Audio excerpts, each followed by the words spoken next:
নমস্কার বন্ধুরা, তোমরা সবাই কেমন আছো? আশা করছি তোমরা সবাই খুব ভালো আছো, আমরাও খুবই ভালো আছি। তো আজকে হতে চলেছে ডিম কষা।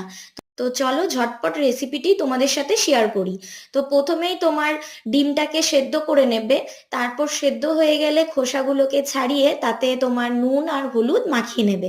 আর ডিমটাকে একটু চাকু দিয়ে চিড়ে দেবে, ঠিক আছে? তারপর তোমার কড়াইয়ে তেল দিয়ে জিরে আর তেজপাতা ফোড়ন দিয়ে পেঁয়াজগুলো আগেই কাটা হয়েছিল সেই কুচানো পেঁয়াজগুলো এর মধ্যে দিয়ে ভালো করে এটাকে ভেজে নেবে। তারপর একটু সামান্য নুন দিয়ে দেবে।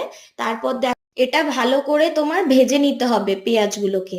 তো দেখতেই পাচ্ছ এরপর আমরা টমেটোগুলো এর মধ্যে অ্যাড করে দিয়েছি।